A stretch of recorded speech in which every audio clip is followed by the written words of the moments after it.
Last week, we did an event, or we didn't do an event. We went to an event, Senior Health and Resource Fair in Citrus Heights. That was really nice. We met up with a lot of the community, but the main thing that I made sure to deliver to everybody while I was there was this form that you should all have on your desks right now. This just kind of like ties up for all of the phase one stuff that we're talking about, the basic financial planning and insurance and estate planning. This is just kind of like, this is one of those things that I like people to have, whether they have an advisor or not, because for me, it's 10 of the most important things that you could possibly have put together in your plan. Things like updating your beneficiary designations. I have already spoken about that like 4 different times because it's really important that you have beneficiary designations and that they're valid and updated. Making sure you have things like your Social Security earnings record so that you can make sure you correct any mistakes that are there if you're not getting the right amount of money, because as we know, government makes small mistakes every once in a while. It's not that bad. Making sure you inventory all of your financial accounts so you just know where everything is and you know how it fits in your plan. If you've got a little brokerage on the side that doesn't have a beneficiary designation, you didn't even really remember that it was part of your plan, that could help fund something else that you didn't think of. Things like making sure you know where your critical papers are, stuff for beneficiaries or people that are going to take care of your estate after you pass. It's really important to make those things available and easy to get to. If you have something like a lot of different passwords, you have a password manager, being able to give somebody a backup login to that or some way to get in there, some way to get to your critical documents so that they can verify you are, who you are after you've passed, and find all of the different accounts and follow the estate plan. If these documents aren't available, they're not just going to suddenly magically find their way to your trustee or executor. Make sure that there's a plan in place for how they're going to access those. Things like tax withdrawal strategies, stuff that we'll talk about a little bit more with tax efficiency, is kind of where are your distributions coming from? Where's the money coming from that funds your life? And can we make it a little bit more tax efficient? Power of attorney documents, we've talked about those, why it's important to have those.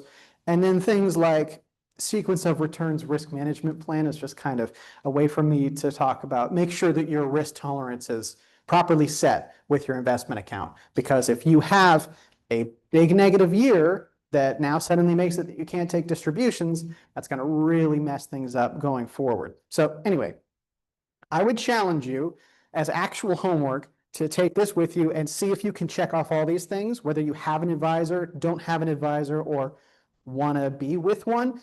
See if you can check off all these things. If you can't and you have an advisor, well, then that's a great question to go ask to make sure that they add as much value as they can to your relationship. And if you don't have an advisor, that'd be a great opportunity to ask questions, get a consultation, or just really look things up for yourself. So I just really wanted to make sure that some of you guys got this, but right now, let's get into the stuff that we didn't finish up last week.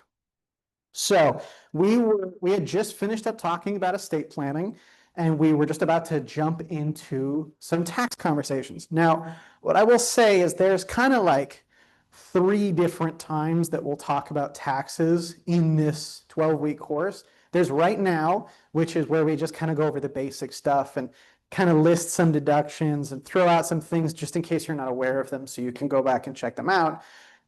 There's that. And then there will be specifically within the investment piece of our discussion, we'll talk about taxes as well, like what tax efficient investing looks like, what different ways that investment income or gains or anything gets taxed and how that works. That'll be another conversation. And then there will just also be sort of at the end reviewing sort of your tax situation and making sure it stays where we want it to. But with the first part of our conversation, before we get into any of those things, we want to look at, are you taking advantage of your current tax deductions that are available, just kind of knowing what they are?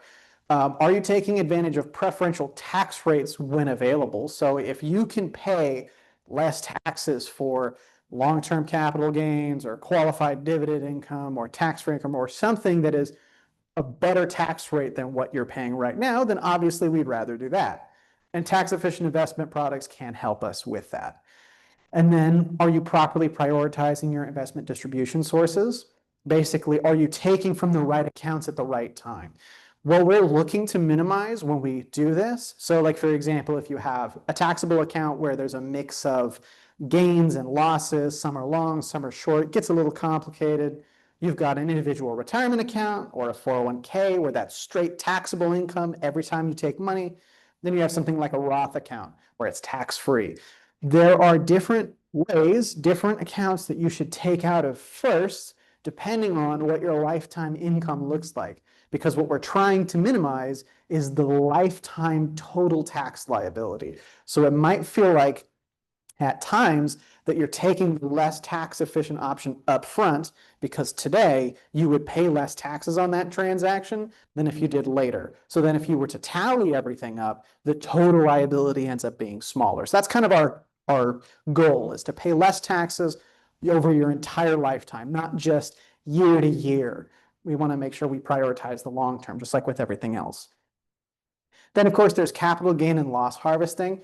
And we'll kind of talk about the relationship of doing that period so that you can get some, tax help, but also making sure that it doesn't encroach on your investment plan and start throwing things off. And then charitable contribution sources, ways that you can lower your taxable income by making charitable contributions, like some of the estate planning stuff that we talked about already is a part of that. So I'm going to go quickly through some of these because this is just information pulled from the IRS. You can go read this, a whole list if you want.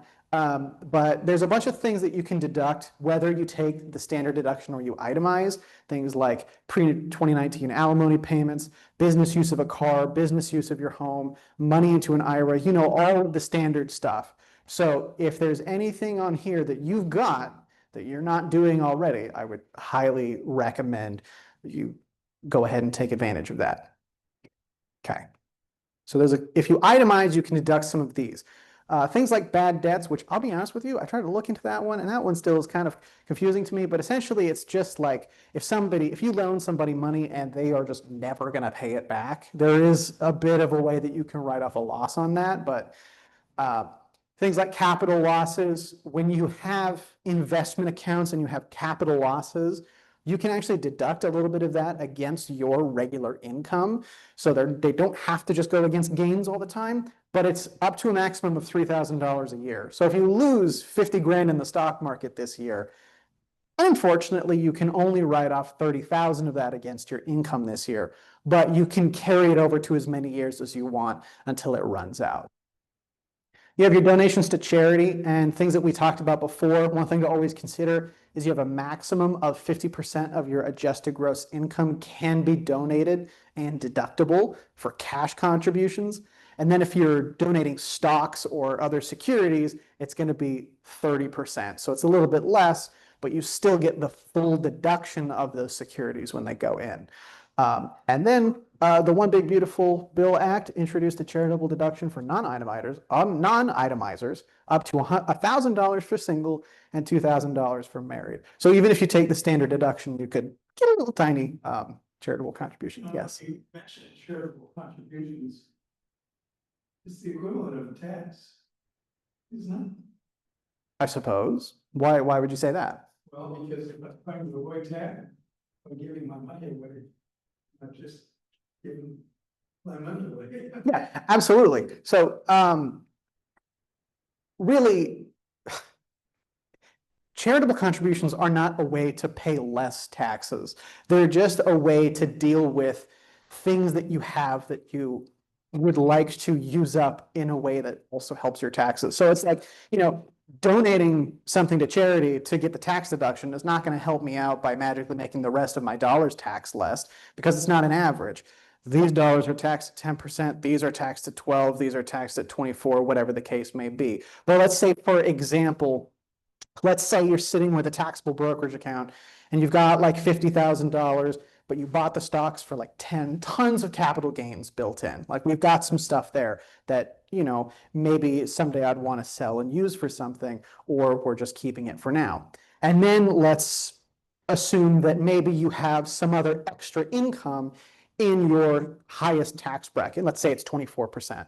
So if you are in that marginal 24% tax bracket and you've got some income that goes up and then it just barely squeaks into the next one, And if you are feeling like you want to be charitable already, you can reduce your taxable income by those capital gain securities that you donate. So if you already were feeling like donating those stocks at some point and you wanted to reduce your overall taxable income down into that 24% tax bracket instead of being up at the next one, you could use the donation of the stocks to bring down your taxable income. And now these dollars are taxed a little bit less. You still have net less money because that's just how this has to work. But there are situations in which if you're already sitting on money that you're like stocks that you're not selling because there's so many capital gains, it's a good opportunity to go, I don't really need this. I don't want to sell it for the capital gains. And I can use that to bring down my taxable income by a little bit. So it's never free lunch, but It's not a dollar per dollar. Every dollar you donate, you might get 25 cents back. So you have to want to be more like Nash that it should. yeah. And then there was the gambling losses one is always interesting to me. I really don't understand what Trump was going for with this one, where the One Big Beautiful Bill Act limited gambling losses to 90% of gambling income. So no matter what, you could never just be at a flat zero. You'll always pay taxes on some money you made, even if you lost all of it. So that was interesting. And then Congress introduced the Fair Bet Act. Do we know, did that pass, the Fair Bet Act? Do we know? Fair what? Fair Bet Act, where they were aiming to restore the 100% deduction to the gambling income? Okay, I haven't heard it anyway. Anyway, so other things like home mortgage interest. This is usually the one that gets us to then become itemizers and not be doing the standard deduction anymore. You can deduct your home mortgage interest on up to $750,000 of acquisition cost. So we're not talking about, taking home equity loans and all that kind of stuff. But if you're purchasing a property up to $750,000 of that mortgage, you can deduct the interest from that. That usually is the thing that gets us to itemizing versus being on the standard deduction. Then there's a couple other things, income, sales, real estate, and personal property taxes. So a bunch of those other taxes if you're dealing with those. And then medical and dental expenses, over 7.5% of your adjusted gross income. So we can talk about evaluating some different, more efficient tax strategies. This is just kind of like a couple of the concepts that we can think about. So we've got tax advantaged investments. So if we're thinking about the investments that we're putting our money into, we could have investments that are tax advantaged for our situation. And that can be a very relative term. Tax advantage really just means, better for you tax wise. So a municipal bond, you don't pay any federal income taxes on that. And if it's from your home state, you don't pay state income taxes on it either. But if your effective tax rate is in the low 20s, the interest difference that's paid on a municipal bond versus a taxable bond is going to be so much less that it's mathematically not advantage for you to use that investment versus a taxable bond because you'll actually just make less money at the end of the day. Mutual funds and ETFs, we're going to talk about that a little bit more once we get to today's slides. Long-term capital gains and qualified dividend income, basically that's just talking about, those long-term capital gains that everybody likes. You hold an investment for over a year and now you pay 0, 15, or 20% versus ordinary income taxes. Well, that also applies to what's called qualified dividend income. And we'll get into that in a bit as well. We've got things like tax deferred annuities. Usually we're not recommending that people use these unless you've just completely exhausted all other means of deferring taxable growth in investment vehicles like 401ks or IRAs. Because in a tax deferred annuity, usually you'll put your capital in there and then it will grow tax deferred. And then when you pull it back out, you will pay taxes on it. And there's like a mix of the money that you put in and the money that you take out, but we'll talk about that more later. Obviously, you've got your tax deferred investment vehicles like your IRA and your 401k. You get that tax deduction going in, but fully taxable on the way out. I'm kind of surprised how oftentimes I get a question about these accounts and they're wondering like, how can I reduce my tax bill taking out of my IRA? And we could go, well, you could give it to charity and that's about the best that I can do for you because you're committing to paying all of those ordinary income taxes. Roth accounts, kind of the opposite of those. You put in taxable dollars today and they come out tax-free. These are super, super advantageous for longer term planning or for younger people. So if you've got, like, say, a really young beneficiary and you want to leave them some of your 401k or your IRA, you could consider doing Roth conversions into that account so that it can grow tax-free for them, because the length of time that you've got really is on your side. Yes. Conversion, is there a fee charge? So the fee charge for converting is the taxes that you're paying. So you basically, because you're taking it out of the IRA or the 401k and moving it to the Roth, you're going to have to pay the income taxes as if that were a distribution, even though it's just moving over to the other account, because you're effectively changing the tax status of the dollars in there. So you have to pay to move it, because it's basically like you're making just a really big Roth contribution, and you have to do that with dollars you were already taxed on. So got to pay the taxes on that. But if you close enough, the full conversion to a Roth, they might charge you $100 on brokerage account fees. Just to close. Well, that would just be specific to your brokerage, wouldn't it? So full, if you close out an IRA or something at a company, just check and see if they charge a fee to close it. Because sometimes they'll hit you with $100. If that's a problem. Yeah, I don't know if this still works, but I hear that you can keep like 1 cent in an IRA to keep it open, so you don't have to close and reopen accounts over and over again, because that's an interesting kind, because I think that's part of what we were doing with our strategy. Anyway, it's not super important right now. You've got tax credit investments. So these are things that are actually, they give you tax benefits for investing in. You could consider something like, an EV vehicle credit as something like that, or Section 8, where you get tax benefits for investing in this because the government wants to subsidize it happening. Now, that does mean that there will be other risks that are inherent with those investments, which is why it's subsidized and why they want to encourage the investment to happen, but they are available. So this is just like an interesting little step to tax reduction for investing. It starts off with tax-favored money market funds, tax-favored ETF, income funds or index, and just kind of walks up with all of these different investments that have tax-aware pieces. So even things like a tax-managed growth fund, like back in the day when pretty much every investment was a mutual fund and not an ETF. If you had a growth fund that was capital gains and buying and selling stocks, all of that tax liability was getting shot out to you at the end of every year or every quarter or every month or whatever it was. But there are some funds who their objective is to do it in such a way that it gives you the least tax liability. So they keep that in mind with what they're doing. So that's interesting. You've got your things like your deductible retirement accounts, like what we just talked about, all of the different accounts, and even all the way up to a personal business where you get that deduction for investing in growing the business. Now, we'll really quickly talk about converting your existing IRA to a Roth IRA. I'll be honest with you, for me, when I'm looking at converting to a Roth IRA, the number one thing that I'm thinking about is how much time do we have?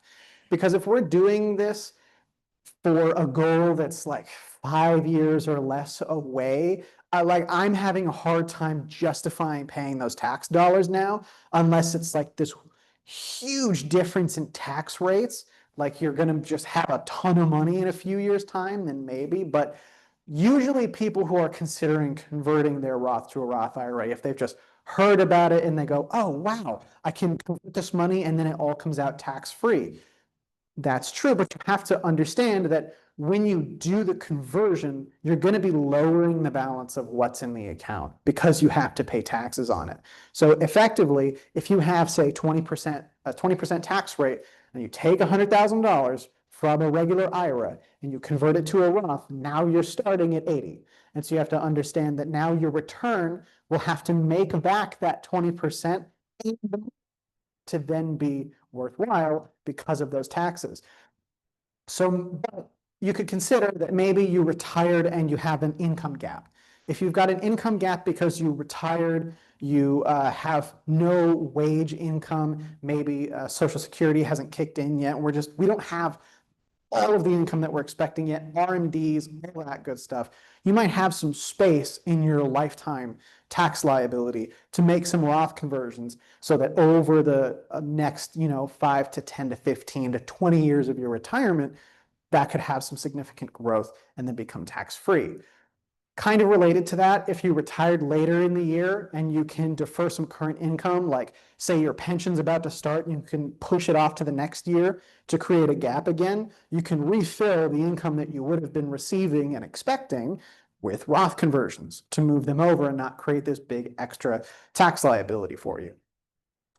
And then again, like I was mentioning, if you want to pay the taxes for the benefit of your beneficiaries, that's kind of a nice gift to give. If you have an IRA and you want to convert a portion of it, or you want to convert it over to a Roth and then leave it to your beneficiary, if you want to give them the gift of paying the taxes so that when they receive it, it doesn't change anything about their tax situation, they won't spend it and then come back tax time next year and go, oh, I have to pay taxes on all of that. That's kind of a relief. It makes things a little bit easier for beneficiaries when they receive tax-free income, obviously. So reasons you might not do it is if the tax liability is going to move you up to a much higher tax bracket. Because these are distributions, they are withdrawals in the eyes of the IRS. This adds to your taxable income. And so it's gonna add to that pile, and you're gonna start walking up those tax rates. Now, if you don't have the money set aside and you don't want to reduce the amount of the conversion because you can pay the taxes out of pocket if you'd like, you might not want to do this, because if you don't want to see that $100,000 go down to 80, but you don't have 20 grand sitting on the side to pay for the tax bill, maybe you can just leave it in that IRA. Just because it's a Roth IRA and becomes tax-free, that doesn't magically mean it's the best thing in the world. Traditional IRAs are just fine. We just have to understand the economics of them. If you're under 59 and a half, any of those distributions to pay taxes, so if you take money out of the conversion to pay taxes with, you will be subject to the early withdrawal penalty because it is considering that a withdrawal from the account. The amount that gets converted doesn't have to pay a penalty, but the amount that you take in order to pay the taxes with, or if you have it withheld to pay the taxes on the conversion, that's going to be subject to the penalty. And then if your tax rates are not less than they were when you contributed to your previous plan. So if your taxes were a little bit lower when you contributed and they're decently higher now, you're going to be paying some extra tax. You're paying that higher tax rate to do this conversion, and you want to understand that either you're expecting your tax rates to keep going up, or you're doing it for somebody else to have the benefit of the tax-free distribution. Any questions on Roth conversions before we move on? Okay. We got a couple real estate things. Again, I'm just going to quickly go through these so we can get to today's slides. Mortgage interest, like we mentioned, you can deduct mortgage interest on up to this first $750,000 of the acquisition debt. Property and state taxes are deductible within certain limits, which, as for the one big beautiful bill, is now $40,000, which is a 4 times increase from what we had previously. So, if you itemize and you pay a lot of state taxes, it's going to be a good year for you. Improvements will increase the cost basis. So obviously, if you are putting money into your home to improve it and not just maintain it, but actually improve the value, that can improve. Basically, if you bought it for $250,000 and you put 50 grand in to improve the value of the property, you can include that into your cost. And so now the gain is from 300 rather than 250. You got a Section 121 capital gain exclusion, which is fantastic. Basically means your personal residence, every single time you sell your personal residence, they will let you exclude a certain amount of capital gains. There's just 2 rules. 1, it has to be yours, so you have to own it. And 2, you have to have lived there for 2 of the last 5 years. And so a single person can deduct $250,000 of gains, buy a house for $500,000, sell it for $750,000, no taxes. No taxes at all. $250,000 of gain. The married people buy a house for $500,000, sell it for $1 million, no taxable gain. It's really powerful. And so one of the things that some people will do is, if you're familiar with a 1031 exchange, where you can go from one rental property to the next without paying capital gains along the way. Eventually, what somebody might do is then say, well, you know what? Now I'm going to move into this last property after some certain period. Then they'll live there for 2 years, and then part of that gain they get to exclude when they go to sell it. So this is a really good exclusion for you to be able to have. And then in terms of estate planning, the cost basis of the property, if somebody inherits it or you inherit it, the whole basis will step up to the fair market value at the date of the death. So if it's sold on the same day of the date of the death or at the same value that it was when you or the decedent died, then there will be no taxes, because basically buy it for 500,000, it goes up to $1 million, and then somebody dies, whoever inherits it, it's as if they bought it at $1 million. So that's also pretty powerful. That's why we like leaving real estate as two beneficiaries for that. For rentals, you've got things like loan points only deductible ratably over the life of the loan, so they have to be kind of spread out. You've got mortgage interest, property taxes, basically all of your running costs for keeping the rental real estate going. So if you've got this, make sure you are looking at it with all of those running costs, all of those investment costs, those basically business costs that you're having in order to create that income, and make sure you're not getting hammered with taxes on income that you may not actually be making as a profit. Same thing when the step up in basis at death. And then for the 1031 exchange, we'll go over that a little bit briefly. Essentially what happens with a 1031 exchange is I say, I have a rental property. Now I would like to acquire a new rental property in a different location for whatever reason. Maybe I want to upgrade to a bigger place. Maybe I want a different location, doesn't matter. But the IRS allows that if we include a third party in the transaction, who's called a qualified intermediary, to help us locate and then purchase another property that is like kind, so another piece of real estate, which this could be single family home, apartment buildings, it could even be raw land. I didn't know that. I thought it couldn't be raw land, but apparently it can. So all different types of real estate you can exchange for each other. And essentially what happens is then you have to identify this other property within a certain amount of time of you closing the sale of your property. And then the money goes to the qualified intermediary, and then they purchase the new property on your behalf. And any capital gains or depreciation or recapture that you would have had on the initial property just follows its way over to the new property and just gets baked in.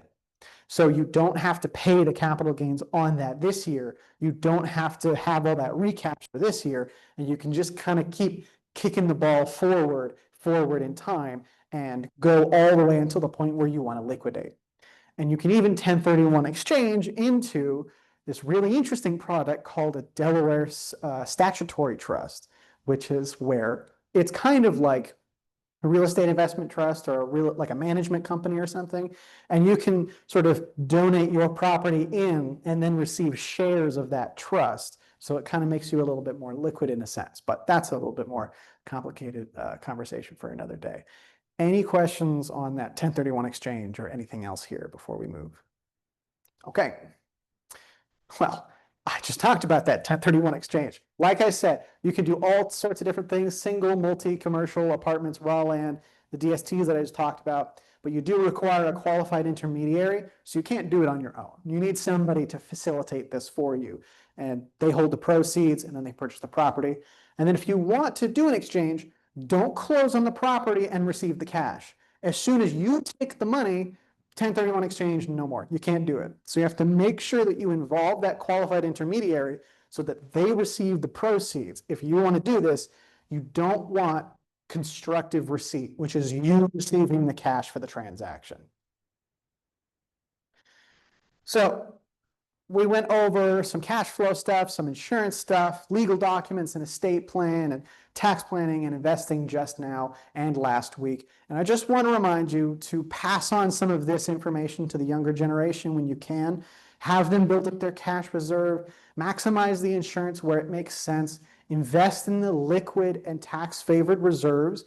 You know, a home purchase is not just for home ownership. There actually is like a good economic benefit for owning a home and getting in there because, you know, while you're paying the interest, which is your rent part of the payment, you are still collecting that equity and creating a savings bank within that property. So it is still important, and it's kind of just like a two-in-one. I think a lot of people try and fight the economics of renting versus owning a lot of the time.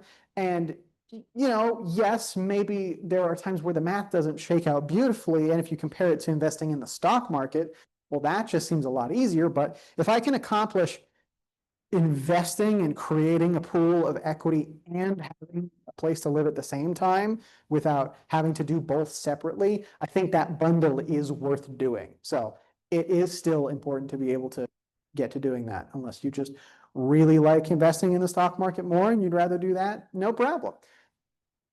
Maximizing Roth contributions. Make sure the younger people maximize Roth contributions.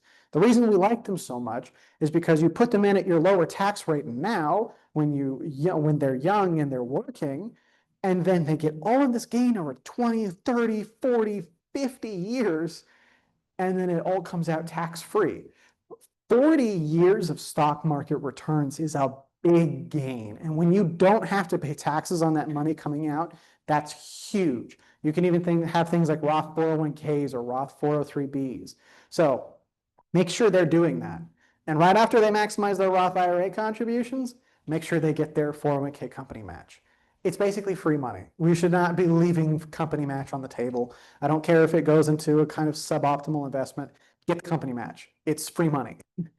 And then making sure that they have a will for if it's a small estate, if they've got children, all sorts of stuff, the basic estate planning.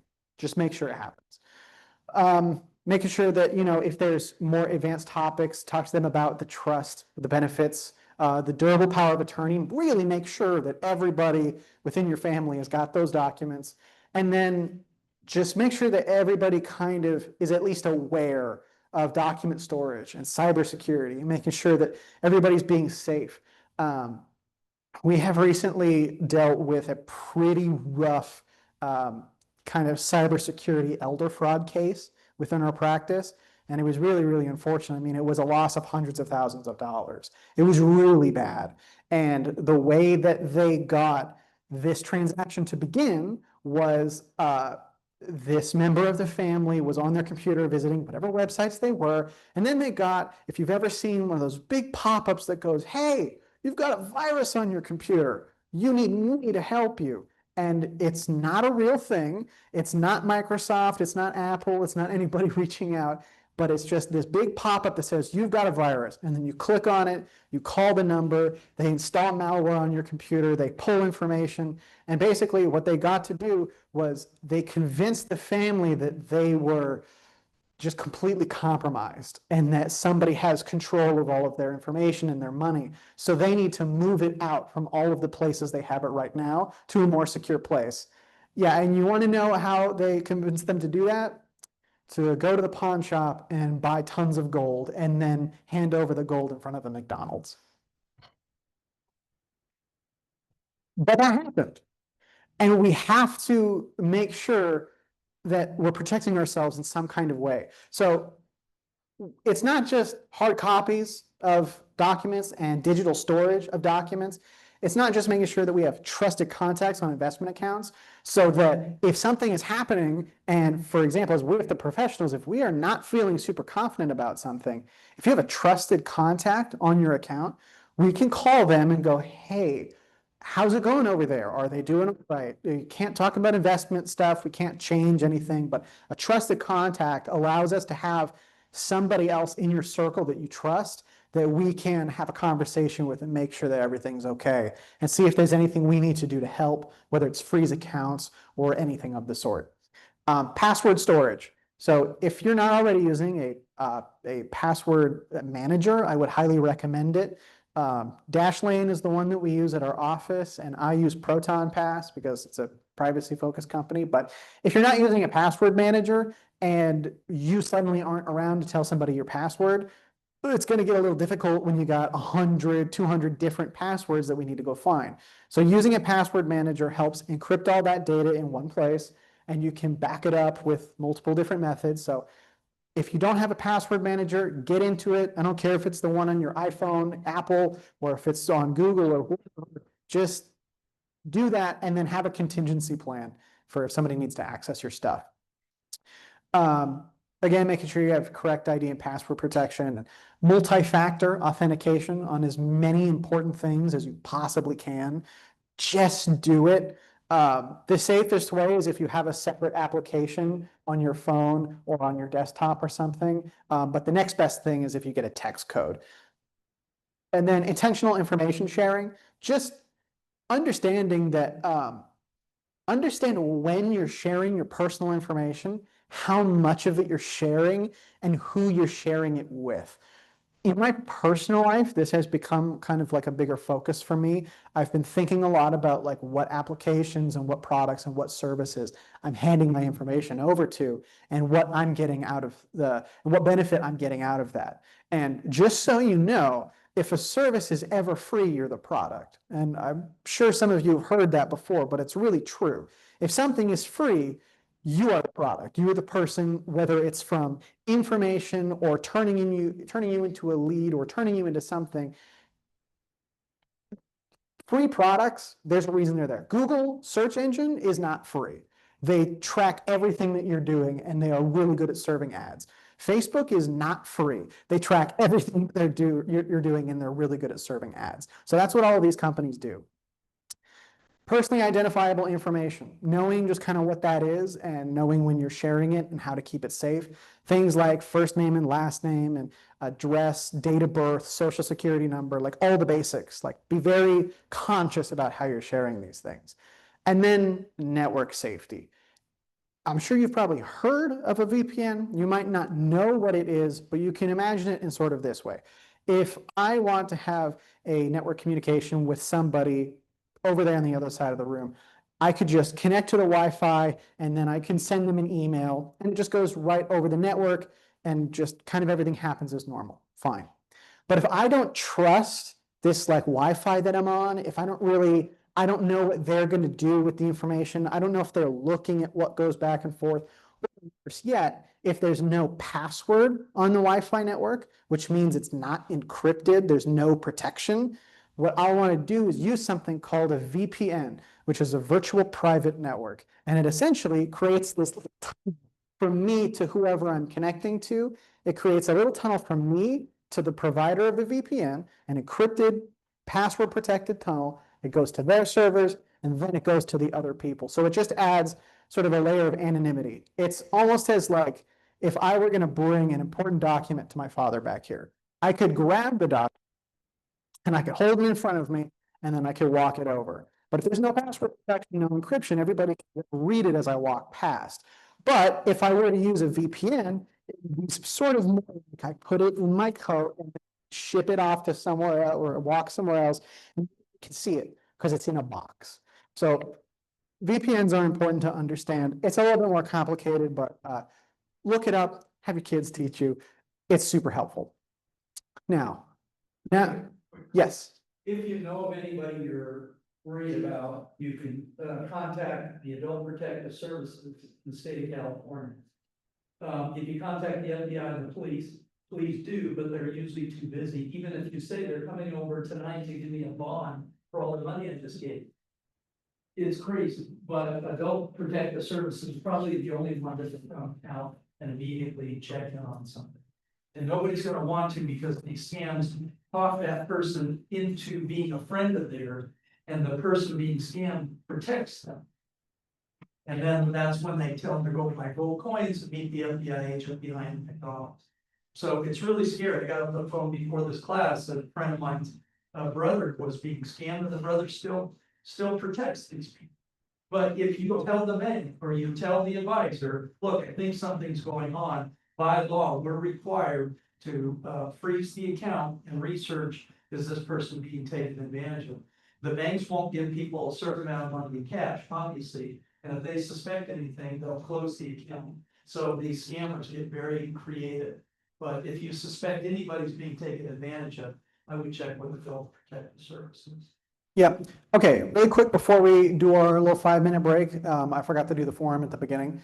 So this week we'll be telling stories from prison at 3 p.m.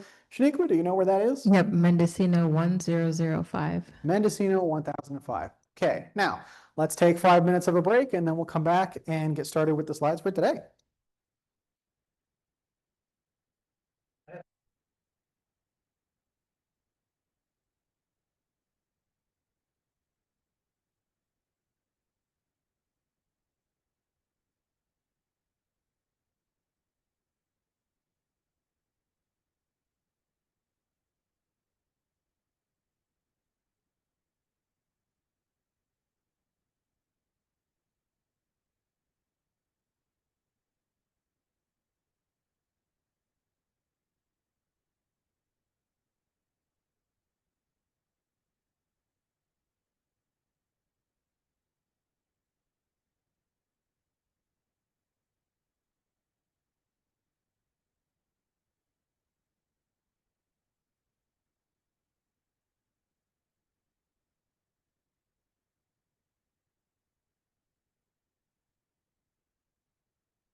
All right, let's dive into this.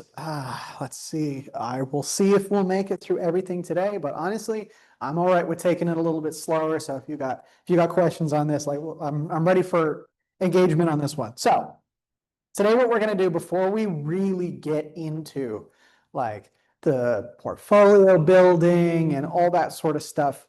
We can get to the investing stuff later, the more nitty gritty, but I want to start with some of the basics, like the different account types, different types of funds that you could have versus a mutual fund and an ETF, and just sort of a general portfolio diagnostic so that you can kind of get like this base understanding. So as we move forward, you have a foundation to move from. So you may know some of the things that we'll talk about here. You may learn new things about some of those things. So first, let's talk about different types of accounts. There's quite a few different account types out there.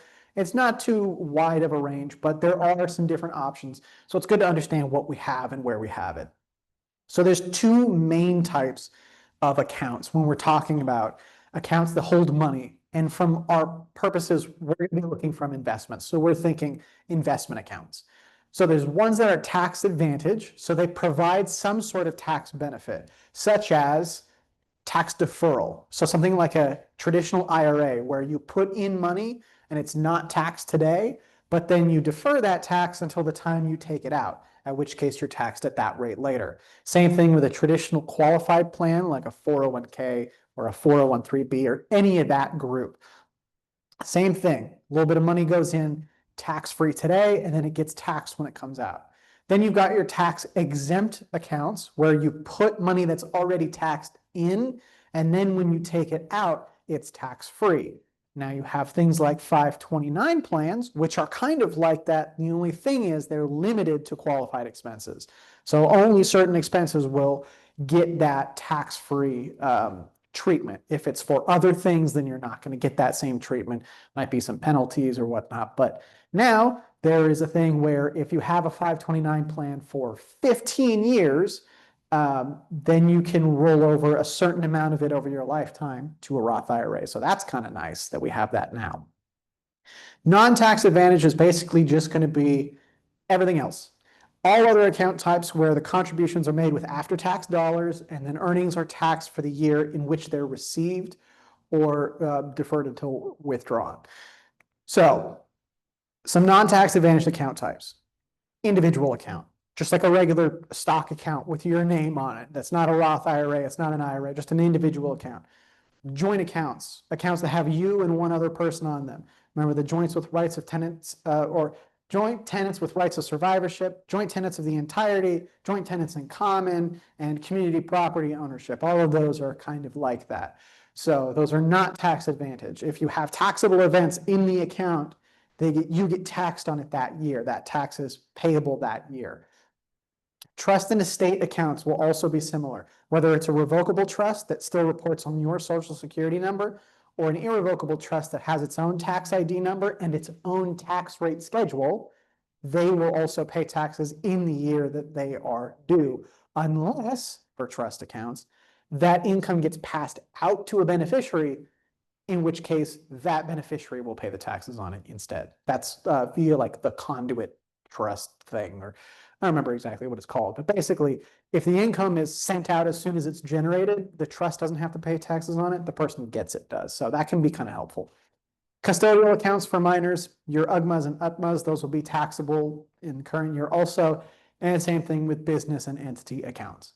So really you'll notice the main thing that makes things tax advantaged is they're usually created for retirement because the government is sort of incentivizing you to put money aside to fund your own retirement so that you don't fully rely on Social Security. Now you've got plan types. Now I want to make just one little quick thing. A qualified plan is not the same thing as a qualified account. That lingo kind of floats around in both ways. Sometimes we'll use qualified accounts when we talk about accounts that are tax deferred or that things inside of them don't generate taxable transactions. So a tax advantaged account would be a qualified account. So when we're talking about, say we're talking about doing trades across client accounts, we could say, okay, do this block of trades, but only for qualified accounts because we don't want to send out a tax bill. So that's just a little bit of a wording thing. Qualified plan, however, is a retirement plan that qualifies under Section 401A to comply with the Employee Retirement Income Security Act, or ERISA. So that includes traditional and Roth 401ks, traditional and Roth 403Bs, SEP and simple IRAs, traditional and Roth 407, 457Bs, Keogh plans, employer stock ownership plans, and all that. So an IRA is not a qualified plan because an IRA does not qualify under ERISA. There's certain things that it has to qualify for that protection. And if you remember what we talked about, I don't remember exactly when it was, but ERISA protection is really important. It's when we were talking about umbrella liability, I believe. So ERISA protection basically says if an account falls under ERISA, creditors, settlements, nobody can go after that because it's for your retirement. That's what it means. Any ERISA qualified account, they're saying this is for this person's retirement and you cannot touch it because it has to stay there to fund their retirement once they stop working. So that's why things like 401ks and whatnot, those are nice and protected and why we have that rollover. Yes. What if you have money for a 401k that you rolled into an IRA? Right. So in California, the California courts have managed to make it so that if you roll over a qualified plan into an IRA, it maintains ERISA-like protection. So it's not under ERISA, but the California courts will just go, no, they deserve full protection on those assets. What you want to be careful with is if you're rolling over a 401k to an IRA, don't combine it with an already existing traditional IRA. It's okay if you do. It's just going to cause a little bit of math and a little bit of work to do if you end up in a time where there's a suit or a settlement. But if you keep them separate and you have your traditional IRA and a rollover IRA, it's very easy to tell where the money came from because rollover IRAs get protection that mimics ERISA versus the traditional ones don't. They get about up to 1.5 million aggregate, like the total value. So if you've got $3 million IRAs, only 1.5 of that's going to be protected versus if you've got 5, 10, $20 million of rollover IRAs from 401ks, whole thing is protected no matter what. Non-qualified plans are going to be retirement plans that doesn't qualify under Section 401A. So they just don't get the same tax benefits or creditor protections. So you might have your regular deferred compensation plans, split dollar life insurance where you pay one piece and the employer pays one piece, executive bonus plans and group carve-out plans, just all of those other kind of non-standard 401, 403, 457 type plans. Yes. Used to hear about a Keogh plan. What is it? What's the Keogh? I don't really remember what the specifics of a Keogh plan are, but it's just kind of like, it's very similar to like a 401k or a profit sharing, right? Still have. Yeah, you still have one. Designed as a profit sharing plan for a business owner. And you could put 10% in a fixed pension plan and then 50% in just profits only. Meaning, if you did it, you had to do at least 10% of your income each year. You couldn't do 50. But the Keogh is like a self-funded profit sharing. If you made a profit, you could put some money in it each year. And so I have one of my plans is my Keogh plan. They call it a profit sharing and separate from a 401k. So they've been around. They were pretty much the first individual profit sharing plans you could do. Yeah. The other thing about these qualified money, just as a easy, quick little trick, I look at qualified plans, meaning use the word they qualify for a tax deduction for the most part. Where the non-qualified plans, you didn't get a tax deduction going in, but they grow tax deferred. Other than the IRA, it's kind of an easy way to look at it. Right. I just want to remind again, it's qualified plans versus qualified accounts. So a qualified account will qualify for a tax break, whereas a qualified plan qualifies for protection. That's kind of the difference. Yeah, and the tax deduction. Okay, so now we'll just run through some of the popular investment vehicles that you could use within these plans, within these investment accounts. You've got your stocks. Pretty sure most of us knows what these are. Ownership of a piece of a company, and you might be entitled to a share of company earnings, which are called dividends. So there's a couple of our favorites. I think I picked the Magnificent Seven to put up on there. I wonder how different that chart is today. We got bonds. Bonds are essentially, you own a debt. It's like, you're lending the company a certain amount of money and you'll receive interest as compensation for not having that money in your hands anymore. And then at the end of the term, you get your money that you loaned them back. Then there's also what are called original issue discount or zero coupon bonds. You're gonna most commonly see these with treasury bills. So you might have a big long treasury bond where you stick in, your $1,000 and then you receive little bits of interest over the 30 years. And then at the end of it, you get your capital back. With a treasury bill, essentially what happens is you get sold the treasury bill at a discount. So instead of buying the treasury bill for $1,000, you might buy it for 995. Then when the treasury bill matures, you will then get the 1,000. So the difference is the $5 that was the difference between the purchase price. Kind of like a capital gain, but not quite the same because it's issued at a discount. Now, you will have to pay tax on that interest as if you were receiving it through that year. So if you've got an original issue discount bond, if it's a couple of years, like a strip bond or something, then if you're not receiving interest payments, but you bought it at a discount, you have to take the value of that discount over the life of the investment as if you're receiving regular interest payments. So you'd have to pay for a little bit of that discount over time. Then you got mutual funds and exchange traded funds.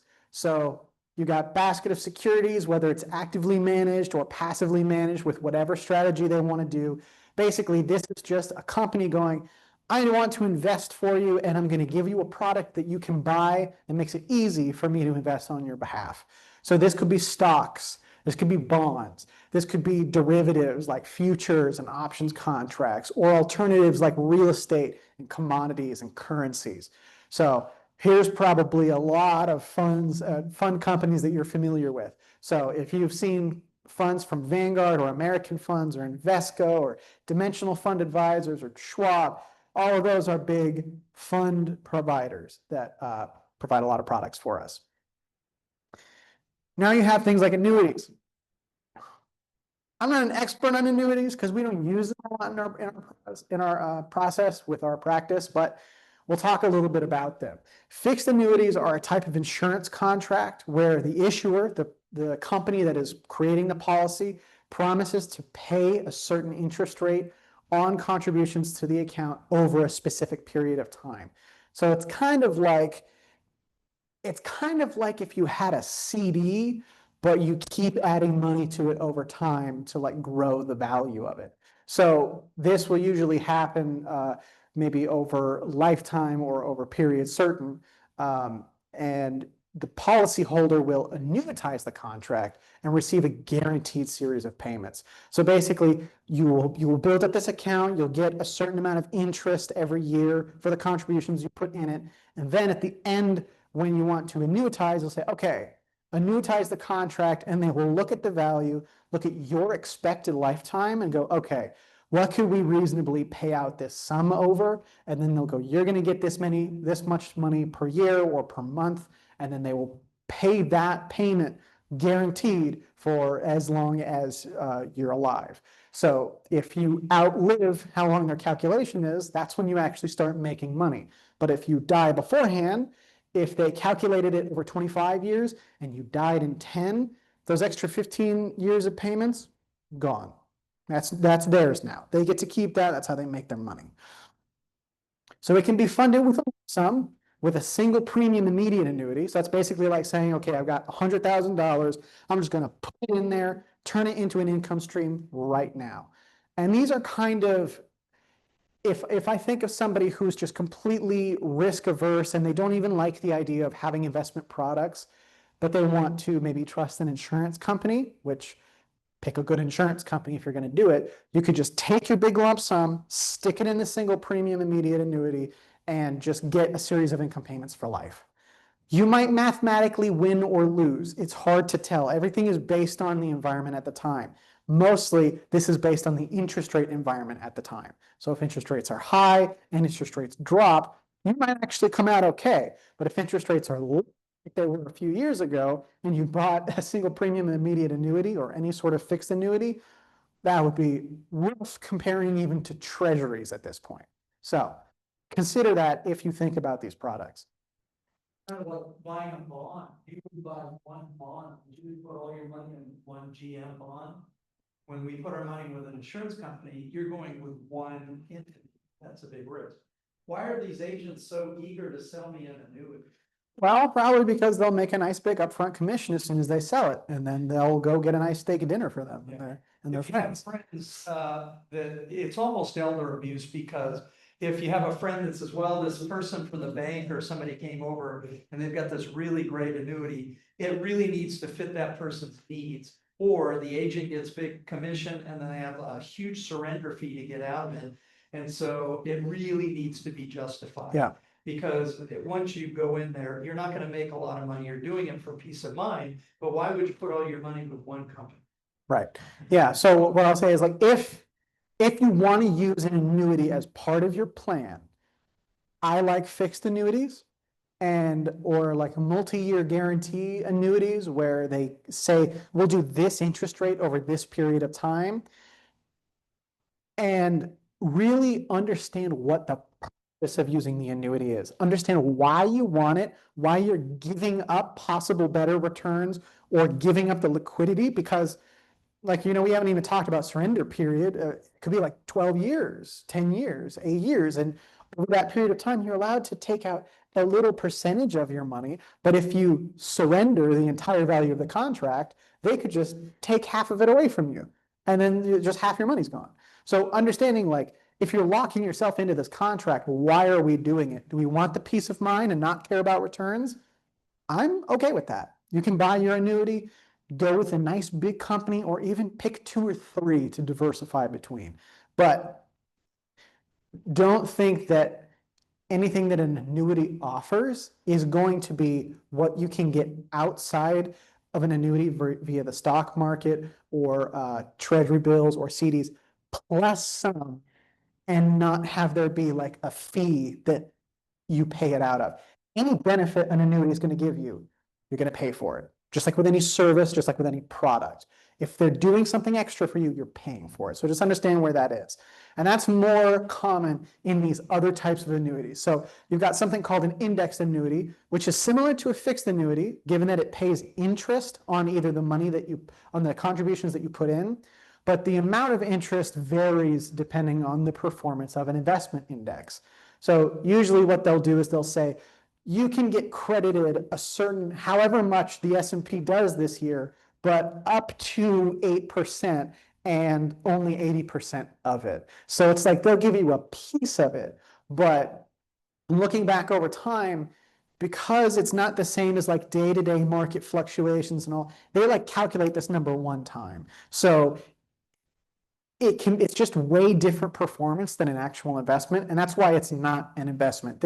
Somebody does not need a securities license to sell this product because they're still crediting you interest like a fixed annuity. So it's still a pure insurance product. But that doesn't make me feel amazing that it's credited based on an index, but you don't need any licenses for securities.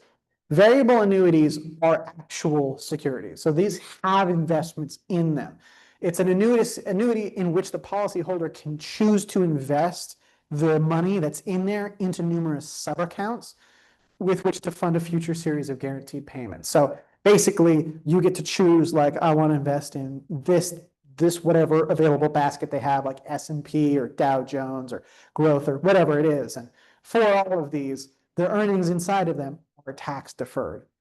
So that's why if I'm looking at annuities, whether it's a variable or a fixed, there's like 2 times that I'm okay recommending. One time I'm okay recommending a fixed annuity, one time I'm okay recommending a variable annuity.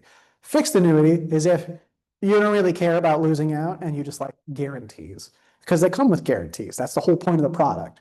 Fine. But you might lose out on things, you might pay a little bit for it, but if that's okay with you and it fits your goals, no problem, do it. Variable annuities, if you are accumulating and you've just completely run out of 401ks and Roth accounts and anything to contribute to, you could put money into a variable annuity. And it would be kind of like half of a Roth account and half of an IRA, because you put taxed money in and then they earn a return on it, but the return on that money that's in there is tax deferred. So then you get your money you already paid taxes on back out tax free, then you pay taxes on the earnings and it's kind of split. So It's kind of like the last resort after all of the other qualified accounts. But if you're maxing out 401ks and every other possible plan, and you still want to defer some earnings taxes, you could do that. So there's also non-publicly traded investments. So we have things like limited partnerships. You know, if a buddy starts a company and they want to sell you some limited partnership shares, non-public real estate investment trusts, private equity, private credit, which actually both of those are starting to show up in ETFs now, which is really interesting. The market is changing a lot. A lot of private investments are going to become public investments, even if it's via proxy by a mutual fund or an ETF creating it. So I would personally stay away from these until you have the core of your plan built. So if the core of your plan includes decent ETFs and mutual funds and savings accounts and all that sort of things, if you have that all put together, you can sprinkle in some of these if you'd like to participate. No problem with that. I'm not going to yell at you for being in a limited partnership, but just make sure it's not the core thing that's driving the success of your financial plan. That would be my only concern, is make sure that something with lots of data behind it is the core thing. So inside mutual funds and ETFs, you can have a lot of different assets, like the ones that we talked about before.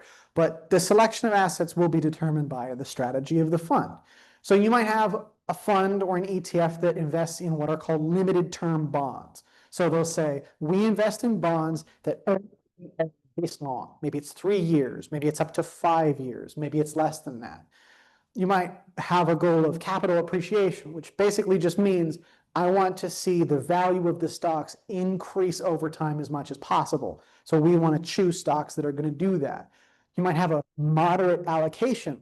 So you can actually get a fund that targets a certain risk level or balance of stocks and bonds together, and you can have one fund do that. Now, they won't do anything particularly tailored for you, but they will maintain whatever allocation it is that they said. So you want a moderate, aggressive, conservative, you can actually buy a fund that will do that. You might have a derivative income fund, something where they use tons of fancy little derivative instruments and things that nobody really understands, but they pretend to really well to generate extra income off of some stocks or whatever else. Mortgage income. You might have these different ETFs and REITs and mutual funds and all sorts of stuff that they want to create income off of mortgage investments, or they create income off of real estate investments, all sorts of different things. But let's take a look at what goes in them. This will be super familiar, so we'll just kind of go through quickly. Cash and cash equivalents.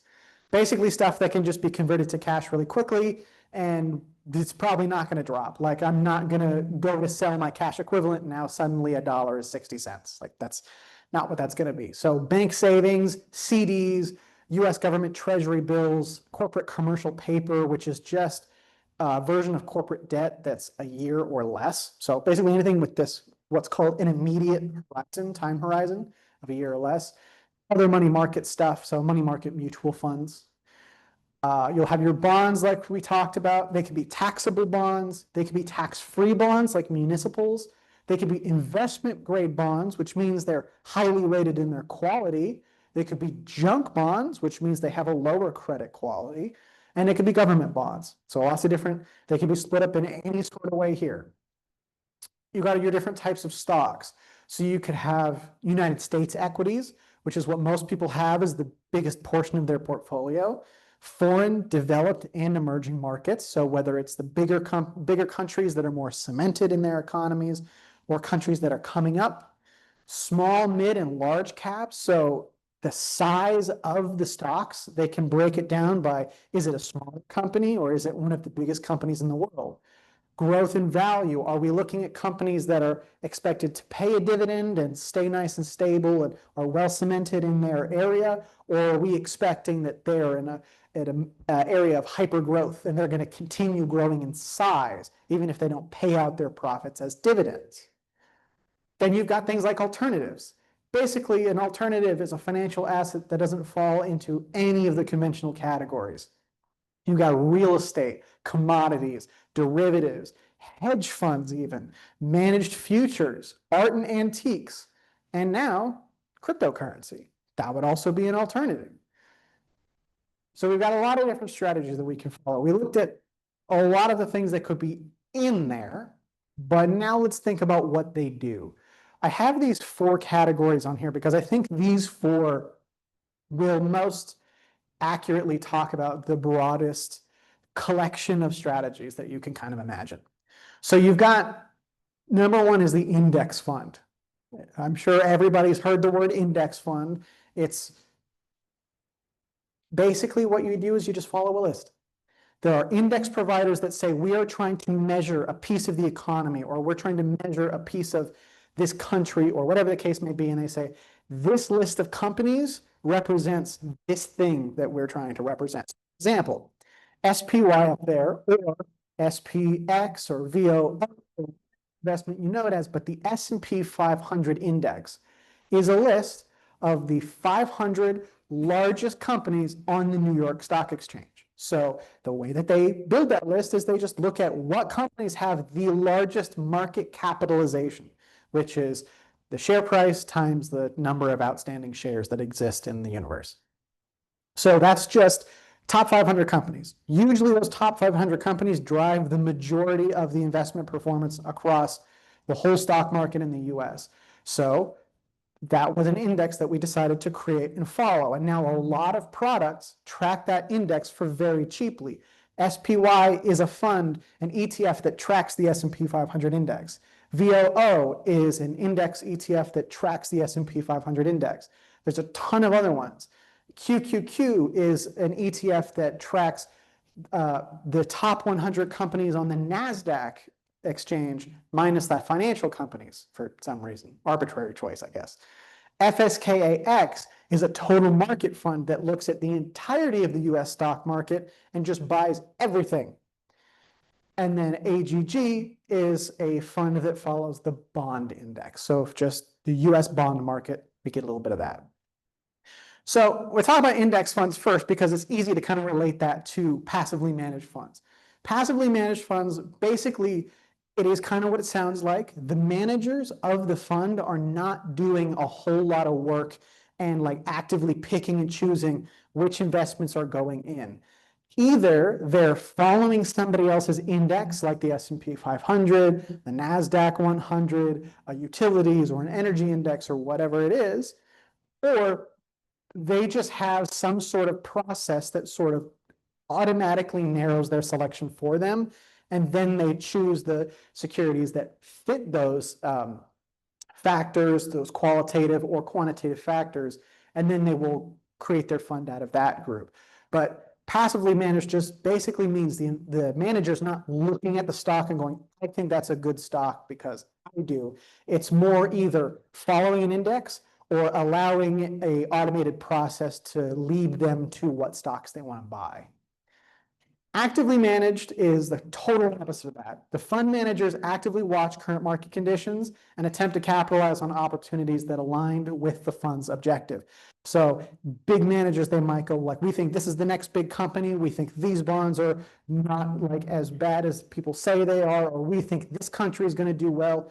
And basically they will use their market experience and their opinions about the market to try and outperform everybody. Now, what I will say for actively managed funds, over the last 15 years, if you compared large cap active managed, so large cap being the bigger companies in the United States, if you compared large cap actively managed growth funds versus the S&P 500 index, which is the 500 biggest stocks on the New York Stock Exchange, the actively managed ones underperformed the S&P 500 85% of the time over the last 15 years.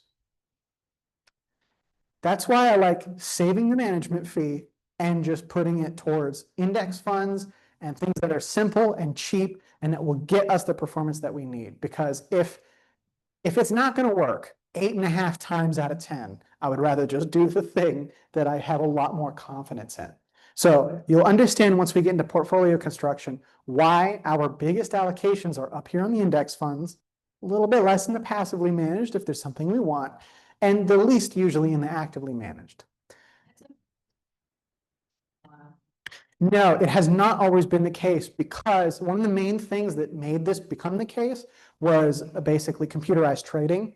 So before that, before the New York Stock Exchange actually ran on computers and was what you kind of imagine as a stockbroker, where they're all in that room, they've got like 4 phones on their shoulders and they're yelling at each other. Like that was how the transactions actually happened. That's how people bought and sold stocks between each other. And there was tons of emotions and conflicts of interest and all these relationships and things that would influence the price of a transaction much stronger. So having a big actively managed fund with big relationships to be able to buy block of shares at cheaper prices or any of these different things, that helped actively managed funds be better back in the day.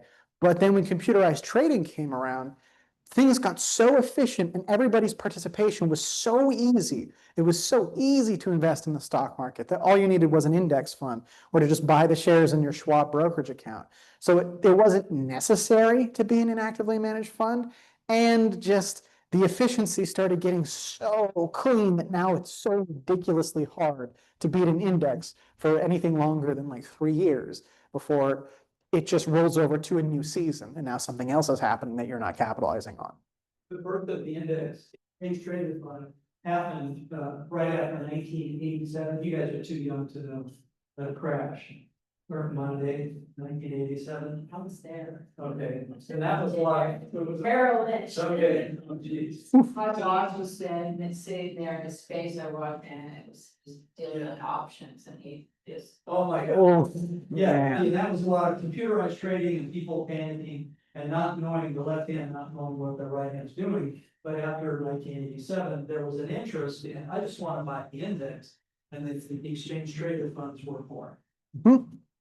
Yeah, so the last one that I'll talk about here, because I kind of think this deserves a separate section on its own, are target date funds. Target date funds, kind of a subset of actively managed. Target date funds will pick a date in the future, represented by a certain year, and they'll aim to progressively slide down the risk of the fund. So we create the fund, and we're going, we're going to terminate this fund, or not terminate, but we're going to have the end of the strategy be 50 years from now. Today, we're going to start with stocks, full stock portfolio. And then we move over a little bit. We go, it's time. We're going to go down to 90%. Risk comes down a little bit. They introduce some bonds and some cash. They start moving a little bit closer to the date. It's time to go to an 80-20, 70-30, 60-40. And they keep dropping the allocation of stocks or whatever the risk is. They drop the risk as you get closer to the target date, because usually where these are found is in 401k plans and other retirement plans. This is usually one of the best options in a 401k plan because they're often inexpensive, and they will have a diversified investment for you. So if you've got a 401k still and you haven't rolled it over to an IRA and you're confused about how to allocate your portfolio, you could use a target date. You could even use a target date that's already reached its target date and understand that that's a conservative investment. But these are really good for, say you have somebody who's in the accumulation phase, they're working and contributing, and they don't want to think about how to invest too much. Pick the target date that's your expected retirement and just let it happen, because they'll take care of it for you. They're always really well diversified. Some funds may take bigger risk in bonds than we would like, but like over the long term, I would prefer to see somebody just in a target fund, and then we deal with breaking down the allocations at retirement than them trying to piece it all together and falling behind the market for 40 years. So we kind of talked a little bit about what market indices are, so we'll kind of fly through this, but they're pretty much used by investors and fund managers as a tool to evaluate the performance of a stock market or a section of the stock market. So we could be thinking about the whole stock exchange, the whole country, the whole world, a certain other country, a certain like sector within an economy, a certain type of stock within a stock exchange, all sorts of different things. There's a lot of different indexes out there. But there are the major three that most people will have heard of, which is the Standard & Poor's 500 or the S&P 500, Dow Jones Industrial Average, and the NASDAQ 100. Dow Jones are basically 30 large publicly owned blue chip companies trading on the New York Stock Exchange and NASDAQ. Standard & Poor's 500 is those top 500 largest by market capitalization publicly traded companies in the US. And then the NASDAQ 100 is the 100 largest, most actively traded companies on the NASDAQ stock exchange. Yes. How often is the list of companies updated? It's very. I believe it does vary based on the index provider, but is it like every? Usually, they look at it. If somebody gets too small or too big, they'll rebalance. Yeah, so sometimes there will be events where like you're coming up on a review of the index and people will be watching like the bottom couple stocks and go, ooh, this could be an opportunity where this stock is about to drop off because it's been doing badly and this one's going to come on. Because then as soon as that stock gets on the index, now all of the ETFs out there, all the mutual funds, now they gotta Yes. wrap it up. So it'll have a temporary boost in price before it kind of resets back to fair value or whatever it is. Exactly. Most likely wants to get rid of the quarterly reviews now. I think it wants to go to like 5-yearly. Oh, yeah, that would, That would- Yeah, because a lot of, the exchange traded funds, they came out as index funds where you just bought the index. And, the indexes don't want people front running, right? Do a trade because you just heard that they're gonna do that, you get in and out. But now that, because before the exchange traded funds didn't have to tell you what they were doing. But now they become more publicly aware, so you can watch what they're doing and do the same trades and try to do. If we did it, it's called front running and you go to jail. But if you can do it, do some quick trades, but so there's a couple other indices. One that we like to use a lot is the New York Stock Exchange Composite because it's just a performance of all of the common stocks on the New York Stock Exchange, including some American depository receipts, which are some form of foreign investments, real estate investments, trusts, and other things like that. Russell 2000, it measures the performance of the 2000 smaller companies included in the Russell 3000 index. Russell's a very common company for indexes to follow. They have a lot of indexes for small value, small growth, large value, all sorts of different stuff. So they're a great provider. The FTSE 100 is Financial Times Stock Exchange 100 index. That's basically just 100 highly capitalized blue chips in the London Stock Exchange. So you've got American indexes, you got foreign indexes, you got debt indexes, you got all sorts of different stuff. Now, let's talk about mutual funds versus ETFs. This is always a conversation that is interesting to have because some people don't really understand the difference. So here's just a little graphic. We actually have a handout, so if you want to take more information about this home, we've got information about mutual funds and ETFs on the table on your way out. But the quick and dirty of it is both of them pool money together to buy a strategy or buy investments for investors and make it easy. They will generally provide diversification, although single stock ETFs exist. And they can hold a wide variety of different investments. So they can do a bunch of different stuff. One thing that I will say about this is things in here are starting to shift a little bit. Like I said, with the diversification, there are now single stock ETFs. Just like with mutual funds, they used to be mostly actively managed. Now there's plenty of passively managed ones too. Same thing with ETFs. So that's not necessarily a difference anymore. But what is a difference is mutual funds can only be bought and sold once per day. Because at the end of the trading day, after everything has happened, they then look at their basket of investments and they calculate what's called the net asset value, which is just the value of everything the mutual fund is holding. Then they divide that by the number of outstanding shares, and that's your share price. And then that gets updated the next day. For ETFs, it's a little bit different because with mutual funds, you buy and sell directly from the mutual fund company, you're going to pay what is called net asset value when you're buying and selling the mutual fund shares. But with ETFs, because they trade like stocks, you can buy and sell from your friends, from anybody out in the secondary market. These prices can go up and down throughout the day without any relation to what's actually in the basket, because somebody might be willing to pay for a tech fund that's looking to do whatever types of investments, regardless of what's in it, because they're just so excited about that sector. So ETFs can actually sell at small premiums and discounts that's not attached to the value inside. So ETFs ETF shares represent a piece of a pool of investments. We know that. You buy your ETF shares through your brokerage firm, Fidelity, TD Ameritrade, or Schwab. But with ETFs, you're buying and selling your shares either from other individual investors or more likely market makers, authorized participants, or if you're participating in the very first issuing of the stock, you might be purchasing from the fund company through an initial public offering. But for the most part, ETFs are traded on the secondary market between all the different people that now have access to that versus the mutual funds where it's more of a direct transaction. So why use ETFs? Well, they trade throughout the day like stocks. So you can fill the order as soon as there's somebody else that's interested. Like the moment I put out a market, if somebody wants to buy at that price, done. Cash is coming into my account. They can also be slightly tax advantaged when compared to a mutual fund because it's very rare that they ever distribute capital gains.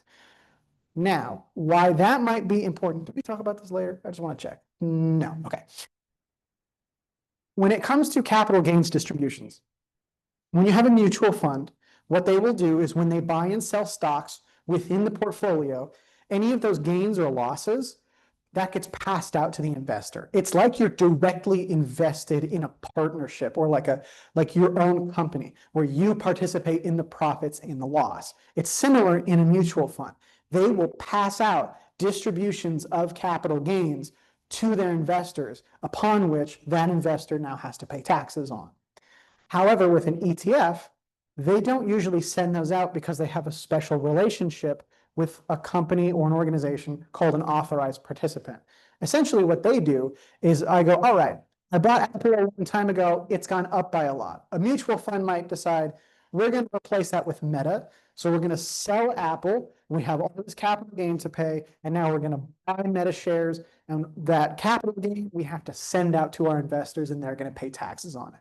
The ETF instead will tap on the shoulder of the authorized participant and go, hey, you got any Meta shares I can have? I've got all this Apple I'm sitting on and I don't want it anymore. And then they'll go, yeah, sure. You want to switch? And they will switch an equivalent value of each of the shares. And because nobody sold anything, there's no taxes to pay. It gets baked into the transaction and it just moves right on. There's no capital gains to push out to the investors. And then the ETF gets to hold the new shares that they wanted. You got rid of the Apple shares, and this other company is now on the hook for selling it and dealing with the capital gains. So that's now their business. So that can give us some tax advantages because if you have two growth funds, one that's generating a ton of capital gains and sending them out to you, and you have to pay the tax bill on that every year, versus this one where it just never really comes and the share value just keeps rising and you're never paying taxes on that. You will have a bigger tax bill at the end with the ETF, but you will have continuous tax bills with the mutual fund. All in all, it's kind of shakes out the same, but it's just, do you want taxes now or do you want taxes later? It's kind of nice on that Apple. You bought Apple a stock for 20, now it's worth 100. You can trade to get that other stock that the other people just paid $100 for. Give them my stock and that $20 to $100, I'm never paying capital gains tax. Now, it's appreciated money, so when I sell the shares of it, so they've tried to legislate it out. But that tax-free exchange internally, I bought it at 20, I traded it at 100 for somebody else's $100 share stock. That has very little gain. I absorb their little gain and they take our large gain. But then again, if they lose money somewhere else, they can offset it. It sounds crazy and it shouldn't be legal, but they still can do it. That's why the exchange traded fund is so good, right? You defer. Yep. Or eliminate or defer any tax. Yeah. Yes. I have a question from Zoom. It says, in regards to taxation, isn't Vanguard an exception for some of its funds? You know, they might be. So I don't know what control like mutual fund companies would have to be able to distribute out. I don't know where there would be an exception there because I don't know if they're able to control distributions like that from a mutual fund. But They'll try to balance out gains and losses. So if they're gonna distribute a gain, they might sell something at a loss to try to. so that would just end up being like the sort of tax managed funds that we're talking about. So I actually don't know about that. now I'm curious and I'm gonna go look it up after the class. So thanks for giving me a research idea. Now, mutual funds. We kind of have already talked about this, but the mutual funds, essentially, you're buying your shares from the mutual fund company, and you're also selling or redeeming them back to the company. And it's a direct dollar amount investment. You don't have to buy whole shares. You just put in dollars and they'll give you as many shares as your dollars are worth. Like we talked about, capital gains are distributed from investors from internal fund activity. Now you might, there's not, these days, there's so many ETFs and mutual funds that at this point, for me, the only reason that you would ever want a mutual fund over an ETF is because it just doesn't exist in an ETF yet. It's just not there. So maybe if you want to do direct dollar amounts, if you really like round numbers, sure, mutual fund. Or an ETF that you're looking at might have very low trading volume. So if you need to buy like 1,000 shares of an ETF and only a couple hundred of it trade every day, you could get some really bad prices on that. Versus if you do a mutual fund, because there's none of that activity to deal with, you're just buying straight from the fund company, you're not going to deal with low volume or high spread between bid and ask prices on an ETF, or like you would on an ETF if you're buying a mutual fund.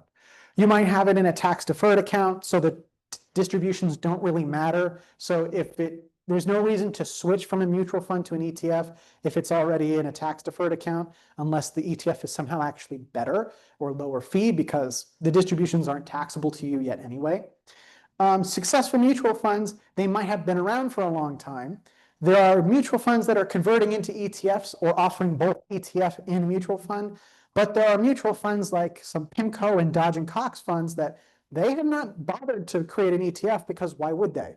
Their mutual fund is giant and strong and performs amazingly and has a great management team. So I'm still using their mutual funds because they didn't make an ETF out of it yet. JP Morgan did for one of the funds that I like. So I use that ETF in my products. But so your 401k also have limited options. So mutual funds might be the best or the only option available to you. So that would be another reason to use one if it's just all that you can get. Managed mutual fund versus managed exchange traded fund. The managed mutual fund might be really big. Would they get better prices for buying stock when they're buying and selling versus an ETF that isn't quite so big? I don't think, because the ETFs will work with an authorized participant, I don't think the reputation will be on the ETF, but it'll be on the authorized participant. Because the authorized participant is the one that sources the shares, because they source all of the individual stuff that goes in it. And then for having done that, they get given the shares of the ETF to go sell on the IPO or the secondary initial or the secondary offering. So So, they could be big. Yeah. exactly. Yeah, yes. But the management fees roughly comparable, or, I mean, it depends. These days, yeah, these days they're basically comparable. Like it's just like how the stock market is so incredibly efficient. It's like if somebody's just ridiculously outpricing their product, most people just won't buy it. Mutual funds used to be some of those. Right, exactly. And when we started doing this class, that was part of the slides, was just like ETFs are cheaper, so use the ETFs. And now it's like, okay, well, Fidelity has no expense ratio ETFs or mutual funds. So if you hold accounts there, if you want their total market fund, it's literally no fee because it's a loss leader. Versus you could get the same thing in an ETF, maybe 6-7 basis points, but You do need to check your fund, because if they have an all mutual fund that people aren't cashing out of all the time, they'll leave the fee really high and they won't, they'll whistle past the graveyard. That's for older people. Yeah. Also, that's important to understand in 401ks and qualified plans, where your investment choices have been limited by which broker or which plan provider they're working with. Read the prospectuses and see what the expense ratios are. Again, usually the target date funds are going to be the cheapest ones, and they handle the asset allocation for you. So it's usually the best way to go. But usually you'll get like an S&P 500 fund in there, and then they'll like put another one that's like some big growth fund that's ridiculously expensive.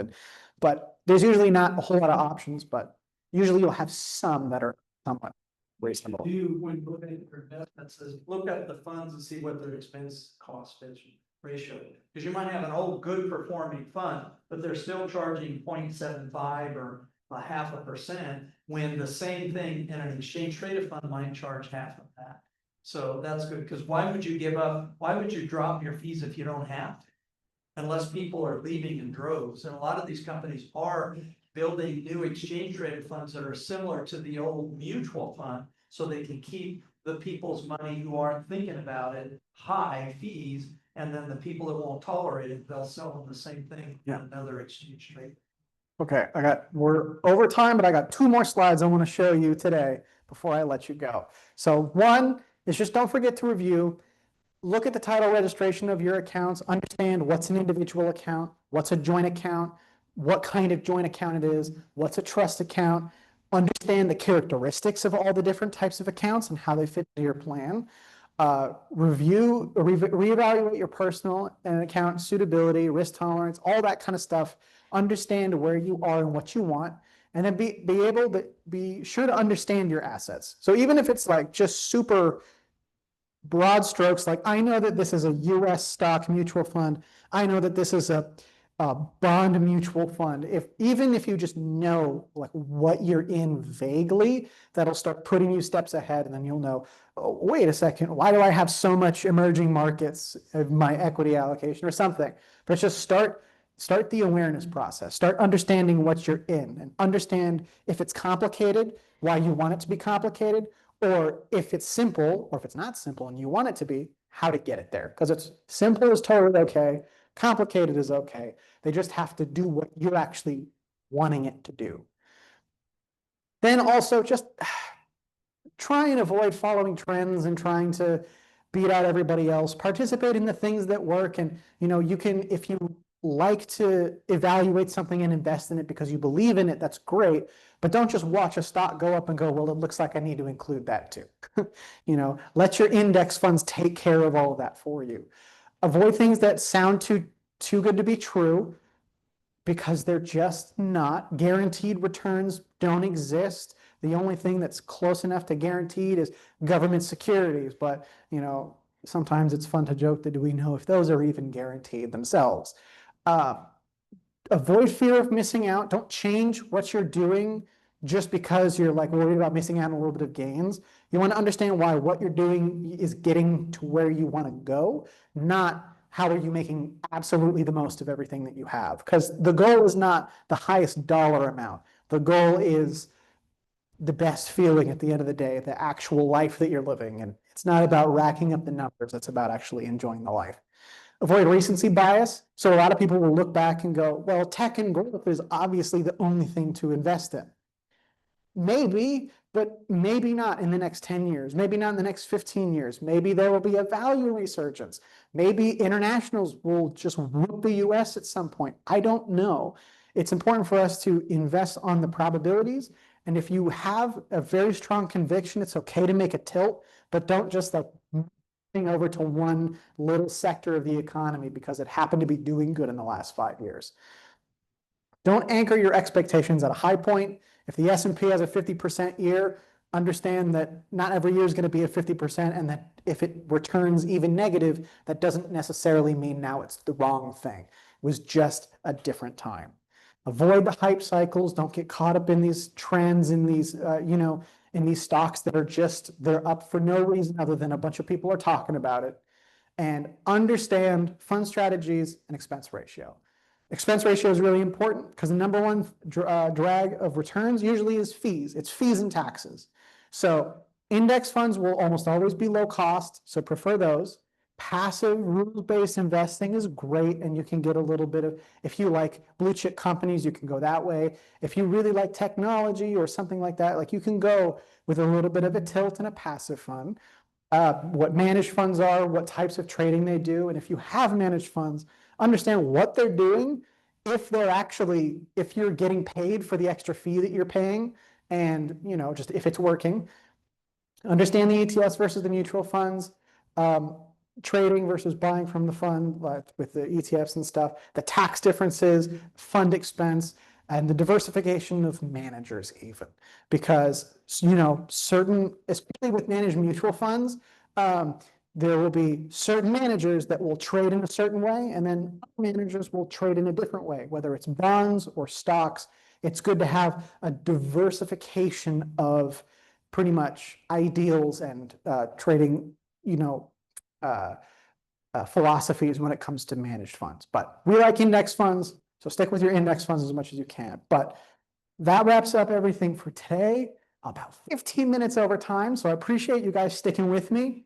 And we'll be here if you've got any questions. But other than that, thank you very much for coming, and we'll see you again next week.